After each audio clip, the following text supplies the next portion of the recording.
As someone who started enjoying video games right around the turn of the century, more and more I'm thankful for well-done packagings of retro classics and oddities.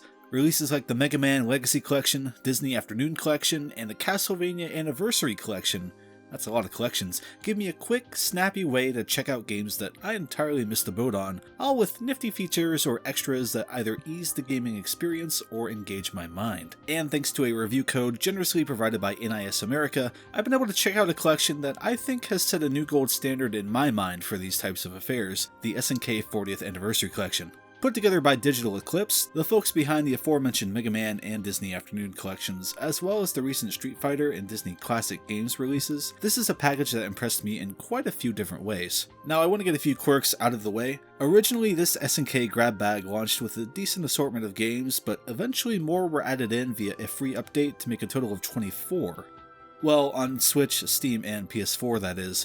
I'm playing on PS4, but it seems like the Xbox One version is the one to grab, as it received an exclusive 25th game, Baseball Stars. Another weird quirk that happened to me pretty much immediately with this collection. I fired up a game and it just froze? I fiddled a bit with the in-game settings and it didn't seem to want to work, and then the collection itself just crashed, which was an odd first impression.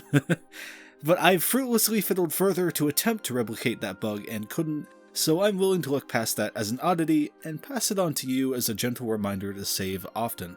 A great thing about this collection for clueless millennials like me is that the game assortment is actually rather low-key. When one first catches wind of an SNK collection, they may automatically assume it contains a lot of their well-known fighting games.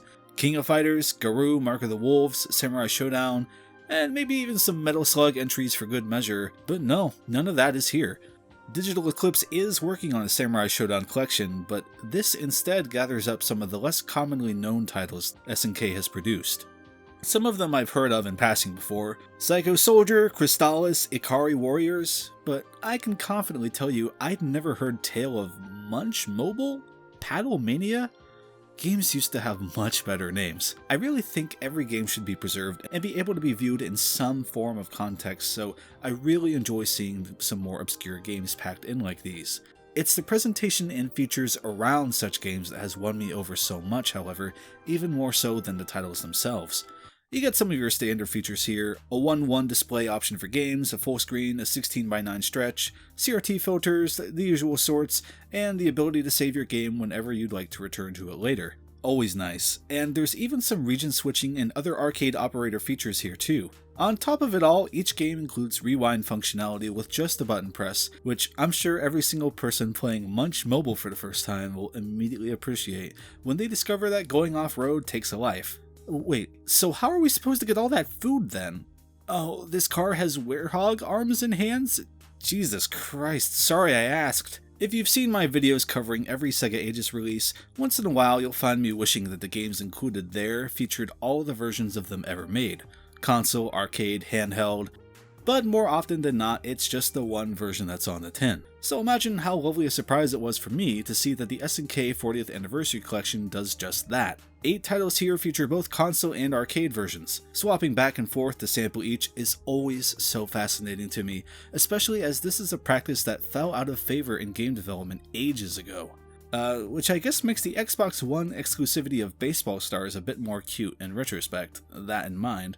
Moving along here, there's another menu option that really wowed me over because it's deceptively brilliant. Simply called Watch, you select it for whichever game you'd like to watch, and the game plays itself. I often advocate for these sorts of things when it comes to old school releases, and I'm fully in support of this. If you try and just can't get past a rough part, or figure out what to do, or need the perspective of a different player, this is a great alternative to jumping to YouTube.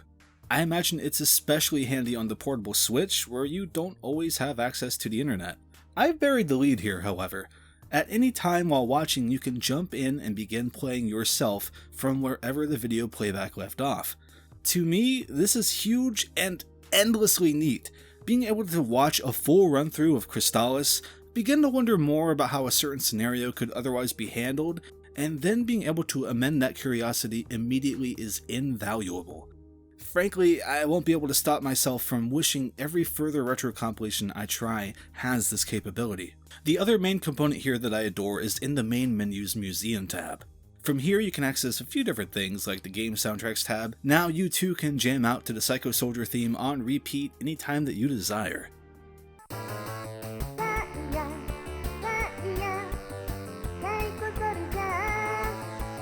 Groovy. Heading into bonus features lets you look at select advertising scans for arcade cabinets and games, some concept art, old SNK newsletters, and a few arcade guidebooks. My favorite thing here is SNK Complete Works 1978 to 1990 though, which has a ton of informational slideshows for a wide swath of SNK releases, some of which aren't even in the collection proper. It's like a mini museum exhibit filled with some informational outlines of each game, how it was played, the objective, things that helped the release stand out from other games of its time. It's so interesting. Video games as a medium will only continue to become older, so it is important to do this kind of work while the people who made these games originally are still around to tell their stories, and while the assets and related materials are still able to be archived. This feature doesn't quite hit those heights, but it's a great first step. The SNK 40th Anniversary Collection doesn't feature the best games ever made, or even necessarily the best games from just SNK itself, but this collection treats the ones it does have just as nicely. If anything, a collection that eschews the Samurai Showdowns and Fatal Furies of the world, perhaps give these games a bit more focus to be examined and discovered. I'd be lying if I said I fell in love with each of the games on offer here, but as an interactive history lesson for a long-running company's lesser-known titles, SNK 40th sets a new gold standard for me, and will be the release I weigh future compilations against going forward. If any of this has sounded interesting to you, it's a release I'd easily recommend to you. Until next time, I'd like to know which retro gaming compilations are your favorites, and until then, thanks for tuning in. If you'd like your name with these fine folk here, feel free to go to my Patreon and consider throwing a buck in. Thank you.